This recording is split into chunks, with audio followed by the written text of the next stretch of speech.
మన ఛానల్కి కొత్తగా వచ్చినట్లయితే సబ్స్క్రైబ్ చేసుకోండి, పక్కన ఉన్న బెల్ ఐకాన్ని యాక్టివేట్ చేయండి. ఈ వీడియో మీ ఫ్యామిలీ మెంబర్స్కి షేర్ చేయండి. చెన్నైలోని మోస్ట్ ఫేమస్ ప్లేస్ అయిన చెన్నై గవర్నమెంట్ మ్యూజియంకి వచ్చామండి. ఈరోజు ఇప్పుడు కనపడేది ticket counter. Ticket counter back side నుంచి ఇలా వెళ్ళాలి. పెద్దలకు వచ్చేసి 15 రూపాయలు, పిల్లలకి 10 రూపాయలు ఛార్జ్ చేస్తున్నారండి. అదే స్టూడెంట్స్ అయితే 5 రూపీస్ ఛార్జ్ చేస్తున్నారు ఈచ్ 1 పర్సన్కి. బ్యాక్ సైడ్ నుంచి వెళ్ళిన తర్వాత మ్యూజియంలోకి ఫస్ట్ బిల్డింగ్లోకి ఎంట్రన్స్. దాదాపుగా టోటల్గా వచ్చేసి ఒక 8 బిల్డింగ్స్ ఉన్నాయండి. చాలా పెద్ద మ్యూజియం ఇది, మీరు చూడవచ్చు. ఇక్కడ మొత్తం ఇవన్నీ పురావస్తు వాళ్ళకి మనకి తవ్వకాలలో దొరికిన శిలలేనండి. ఇది ఎక్కడ దొరికాయి మొత్తం అన్నీ ఉన్నాయి. ఇవి వచ్చేసి వివిధ రాష్ట్రాల నుంచి, ఓన్లీ తమిళనాడే కాదండి, ఆంధ్రప్రదేశ్ నుంచి ఉన్నాయి, తెలంగాణ నుంచి ఉన్నాయి, అలానే కర్ణాటక, వెస్ట్ బెంగాల్, మొత్తం అన్ని రాష్ట్రాల నుంచి తీసుకొచ్చిన శిలలు ఇక్కడ ఉన్నాయండి. అదొక్కటే కాదు, ఇక్కడ సీకి సంబంధించినవి ప్లస్ డైనోసార్కి సంబంధించినవి అన్నీ చాలా అస్థిపంజరాలు ఉన్నాయండి. ఇది వచ్చేసి డైనోసార్కి సంబంధించిన అస్థిపంజరపు నమూనా. ఇప్పుడు మీరు చూడవచ్చు, మనిషి అస్థిపంజరము ప్లస్ డైనోసార్ది కలిపి పెట్టారు. ఇక్కడ డైనోసార్ది ఇది డెమో టైప్లో పెట్టారండి. ఇది మ్యూజియం మొత్తానికి అట్రాక్షన్గా చాలా బాగుంది. మీరు సౌండ్స్ కూడా వినవచ్చు.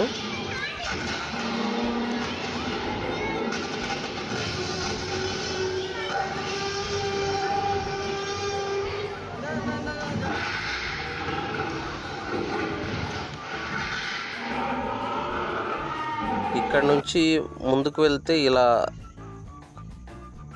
ప్రతి ఒక్క జంతువు దాని గురించి మొత్తం పూర్తిగా వివరించి మరీ క్లియర్గా రాశారండి పక్కన.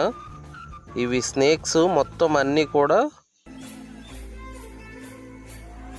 లిక్విడ్స్లో పెట్టారండి. మొత్తం మీరు చూడవచ్చు, అన్ని రకాల పాములు ఉన్నాయి. ఇది వచ్చేసి పైథాన్ పెద్దది, దాని అస్థిపంజరము మీరు ఇక్కడ పక్కన చూడవచ్చు. దాని గురించి మొత్తం టోటల్గా అన్నీ వివరించి పెట్టారు. ఇక్కడ పక్షులు అవన్నీ పెట్టారండి, అవి ఎలా జీవిస్తాయి మొత్తం అన్నీ ఒక ఫ్రేమ్ కట్టి గ్లాస్ ఫ్రేమ్లో మొత్తం పెట్టారు. రాబందుల్లో ఉన్న జాతులు మొత్తం పెట్టారండి. వీటిల్లో మనం కొన్నే చూసాము. ఇవి అంతరించిపోయిన జాతుల్లో కూడా ఉన్నాయండి చాలా వరకు. వీటిల్లో మీరు ఇక్కడ చూసుకున్నట్లయితే ఈ మొత్తం సముద్రానికి సంబంధించినవండి. సొరచేపలు, అట్లానే మీరు ఇప్పుడు చూసినట్లయితే ఇది వచ్చేసి మీరు చూడవచ్చు 400 వాట్స్ దాకా పవర్ జనరేట్ చేస్తుంది ఈ చేప.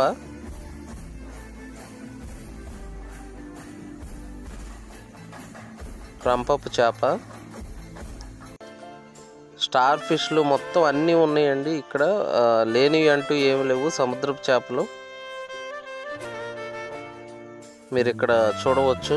ప్రతి ఒక్కటి వాటి ఫోటో మొత్తం, వాటి గురించి వివరాలు మొత్తం పెట్టారండి. చేపల్లో మన సముద్రపు చేపల్లో ఉన్న రకాలు మొత్తం ఉన్నాయి ఇక్కడ. ప్రతి ఒక్క చేప గురించి పెట్టారు. ఇది పిరానా చేప, మీరు చూడవచ్చు. వాటి గురించి అక్కడ పక్కన రాశారు. ఇది వచ్చేసి మన పురాతన కాలంలో వాడిన గన్స్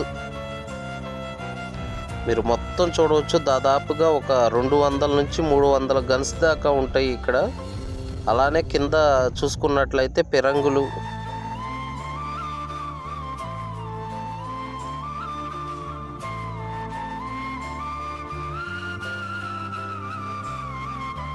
గన్స్. వీటితో పాటు పాతకాలంలో మన రాజులు వాడిన ఆయుధాలు మొత్తం ఉన్నాయండి, అన్ని రకాలు. దాదాపుగా 2 ఫ్లోర్లు మొత్తం ఈ ఆయుధాలే నింపారండి.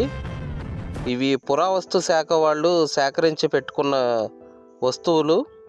మీరు ఇక్కడ చూడవచ్చు, వాళ్ళు ఎన్ని రకాల ఆయుధాలు వాడారో.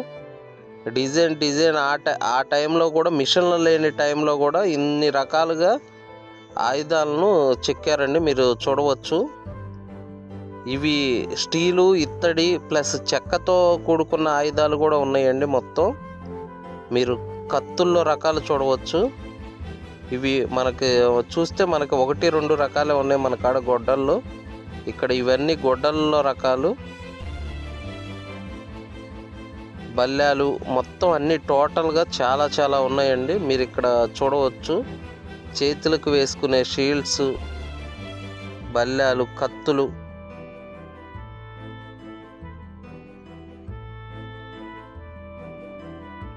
కర్ణాటకకు సంబంధించిన వాళ్ళ సంస్కృతికి సంబంధించిన బొమ్మలు, వాళ్ళ ఆచారాల గురించి మొత్తం అన్ని వివరంగా ఇక్కడ డిస్ప్లేలో పెట్టారండి. వాళ్ళ వస్త్రధారణ మీరు ఇక్కడ చూడవచ్చు.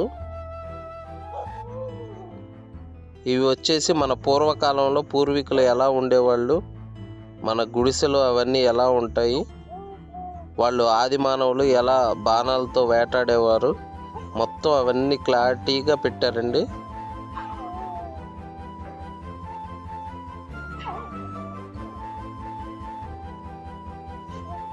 అప్పట్లో ఆది మానవులు ఎలా ఉండేవాళ్ళు అనేది ఇక్కడ మొత్తం క్లియర్గా పెట్టడం జరిగింది.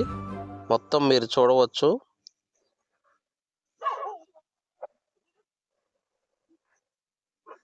చెక్కతో చేసిన బొమ్మలండి ఇవి మొత్తం.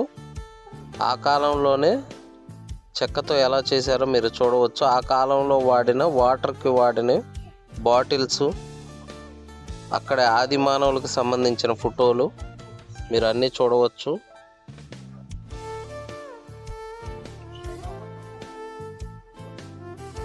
ఇక్కడ లోకల్ ట్రైబ్స్ వాళ్ళ వస్త్రధారణ మీరు ఇక్కడ పక్కన ఫోటోల్లో కూడా వాళ్ళ గురించి మొత్తం అన్నీ పెట్టారండి. ఇక్కడ మానవులకు సంబంధించిన స్కెల్టన్ అంటే తల పుర్రె భాగము మొత్తం అన్నీ పెట్టారు. వాటి గురించి కూడా క్లారిటీగా అక్కడ పక్కన రాశారండి. మీరు ఇక్కడ చూసుకోవచ్చు. ఇవన్నీ పురావస్తు తవ్వకాలలో దొరికినవేనండి ఇవి మొత్తం. ఇది వచ్చేసి సైన్స్ మ్యూజియం. దాదాపుగా 8 బిల్డింగ్స్ ఉన్నాయండి. ఒక్కొక్క దానికి సంబంధించింది ఒక్కొక్క బిల్డింగు. ఇది సైన్స్ బిల్డింగ్లో ఎంట్రన్స్లోనే ఉంది. ఇది క్లోజ్ చేసి ఉందండి మేము వెళ్ళే టయానికి. చాలా చాలా బాగుంది కట్టడం. మీరు బయట నుంచి చూడవచ్చు.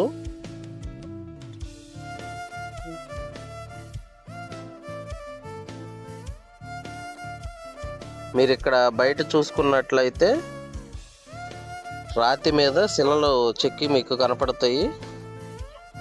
ఇక్కడ లాస్ట్ బిల్డింగ్లో ఇక్కడ మీరు మొత్తం చూసుకోవచ్చు. తమిళనాడుని పాలించిన వాళ్ళవి ఫొటోస్ అన్నీ పెట్టారు ఇక్కడ. అక్కడ రాజులు, బ్రిటిష్ వారు ఇక్కడికి వచ్చినప్పుడు మొత్తం అన్నీ వాటి డీటెయిల్స్ మొత్తం అన్నీ కలిపి ఇక్కడ పెట్టారు. మీరు చూసుకోవచ్చు. ఛానల్ని ఇప్పటి వరకు సబ్స్క్రైబ్ చేసుకోకపోతే తప్పకుండా సబ్స్క్రైబ్ చేసుకోండి. పక్కన ఉన్న బెల్ ఐకాన్ని యాక్టివేట్ చేసుకోండి. మన ఛానల్లో చాలా చాలా వీడియోస్ ఉన్నాయండి. సబ్స్క్రైబ్ చేసుకొని అన్ని వీడియోస్ చూస్తారని కోరుకుంటున్నాము.